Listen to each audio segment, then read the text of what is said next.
কুষ্টিয়ার ফসলি জমির মাঠ সর্বত্রই এখন হলুদের সমারোহ।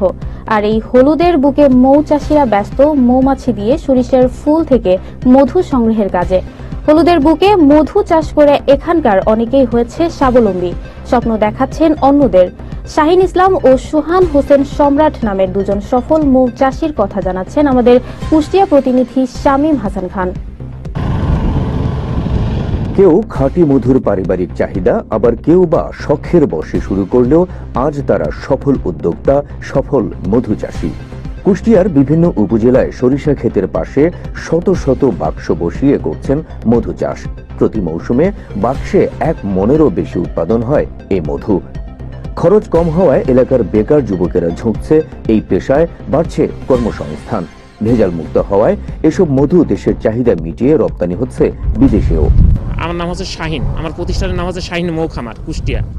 আমি মৌমাছি শৌখিনভাবে 2003 সাল থেকে শুরু করছি। 2016 সাল পর্যন্ত শৌখিনভাবে পুষতাম আর কি। আমাদের দেশে যে সেরেনাগুলো আছে, অ্যাপিস সেরেনা, এইগুলো পুষতাম। আর পরবর্তী 16 সাল পরের থেকে আপনার মিলিফেরা দিয়ে শুরু করছি, 2টা বক্স দিয়ে শুরু করছি। এখন আমার বক্স 72টা মতো, 73টা মতো। এগুলো হচ্ছে 10 দিন পর পর ভাঙা হয়। একটা বক্সে মনে করেন 8 থেকে 10 কেজি মধু আহরণ করা সম্ভব। এই কয়টা বক্সের ভিতরে 3 লক্ষ টাকা আয় করা সম্ভব।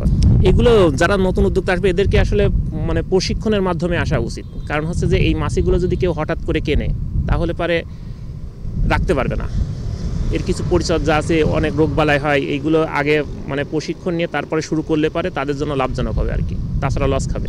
রানী মৌমাছির কাজ হচ্ছে আপনার শুধু ডিম পাড়া, আর শ্রমিক মৌমাছির কাজ হচ্ছে মধু সংগ্রহ বা ঘরের যাবতীয় কাজ। আর পুরুষ মৌমাছির কাজ হচ্ছে রানীর সাথে একটা মাছি শুধু একবারই মিলিত হয়, আর কখনো মিলিত হয় না, এইটা আর কি।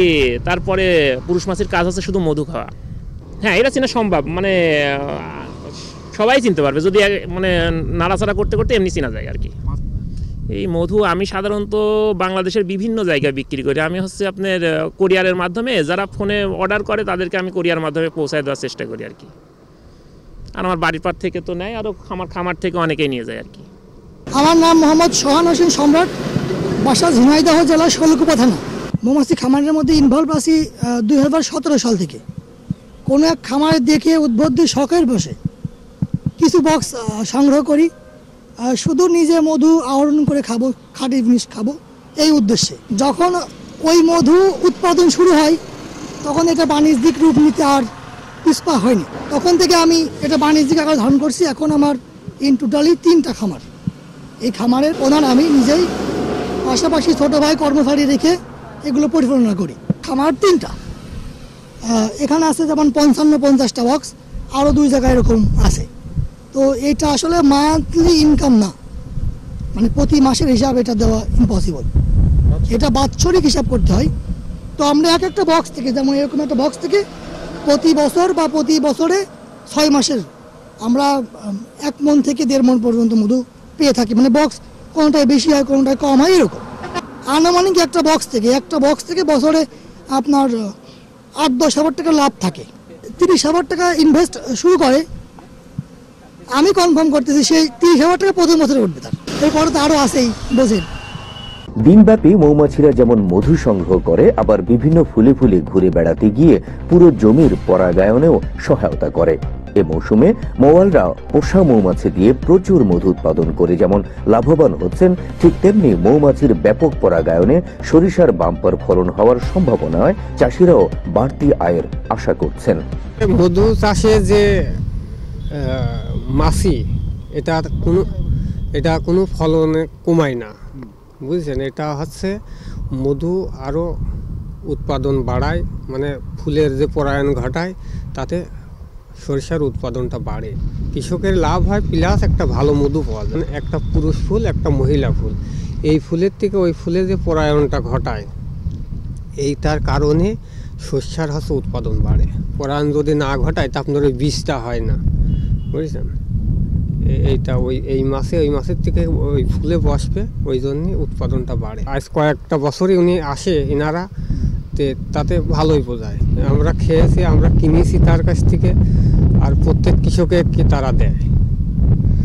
মাঠে আসলে তারা একটু খাওয়ার জন্য দেয়, তাতে ভালো। মধু আপনার যেমন আগে ফলনটা একটু বেশি হতো, কিন্তু এইসব মাছি আসার কারণে ফলনটা কম হচ্ছে কি বেশি হচ্ছে এটা ইনারা না বন্ধ হওয়া পর্যন্ত আমরা বলতে পারবো না। যেহেতু আমরা কৃষক মানুষের ও সম্বন্ধে কোনো আমাদের ধ্যান ধারণা নাই, পরাগায়ন সম্বন্ধেও কোনো ধ্যান ধারণা আমাদের নাই, আমরা যেহেতু লেখাপড়া জানি না এই আর কি। মধু সংগ্রহ করে মৌমাছিরা ফিরে যাচ্ছে মোয়ালের বাক্সে, সেখানে সংগৃহীত মধু জমা করে আবার ফিরে যাচ্ছে সরিষার ক্ষেতে। এসব মধু ক্রয়ের জন্য দূর দূরান্ত থেকে এসেছেন অনেকে। এখানকার মধু পুরোটাই খাঁটি বলে জানান এসব ক্রেতারা। আমার নাম মোহাম্মদ শহীদুল ইসলাম পাপন। এখানকার মধুটা অরিজিনালি মানে 100% 100% নিরাপদ, কারণ অন্য জায়গার মধুতে আপনার যখন চিপা হয় তখন মোম ওই মধুর সাথে চলে যায়। আর এখানে যেভাবে আমি নিজে সরজমিনে দেখলাম ঘুরাচ্ছে, এখানে শুধু মধুটাই বের হয় আর মোমটা কিন্তু ঢালের সাথে থেকে যায়। এই জন্য অনেকের ধারণা নেই এই মধুটাই হচ্ছে অরিজিনাল মধু।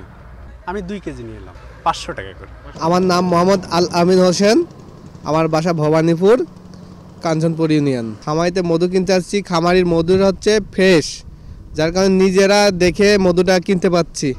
আমরা মৌমাছি যে বক্স থেকে মৌমাছির খামারিরা আমাদের মধু ভেঙে দেয়, যার কারণে আমরা খামার থেকে মধু কিনতে আসি। আর দোকানে অনেকেই বলে যে আমাদের এখানে মধু ফ্রেশ ভেজাল, এতে কতটা স্বচ্ছতা সেটা তো আর আমরা নিজে দেখছি না, যার কারণে আমরা খামার থেকে মধু কিনি এবং খামারের মধুটা আমাদের কাছে মনে হয় এটা পিওর একটা মধু। এটা আমার মনে হয় 100% পিওর অবশ্যই, কারণ এর আগেও আমি কিনছি, এখানে অনেক দিন যাবৎ চিনি আসেন, আমরা ওনার কাছ থেকে মধু কিনি আর মনে হয় যে আমাদের কাছে যে এটা 100% পিওর মধু। স্থানীয় মৌচাষীদের মৌচাষে উদ্বুদ্ধ করতে নানাভাবে সহায়তার কথা জানালেন কৃষি কর্মকর্তা কৃষিবিদ শাহিন ইসলাম। মধু জানেন হচ্ছে যে সরিষার একটা ফসল, সেটা হচ্ছে ফুলের থেকে মৌমাছি যখন মধু সংগ্রহ করতে হয় তখন ওর বিভিন্ন অঙ্গের যে পোলেনগুলো থাকে বা রেণুগুলো থাকে সেটা অন্য ফুলে লাগে, যার পরাগায়ন হয়।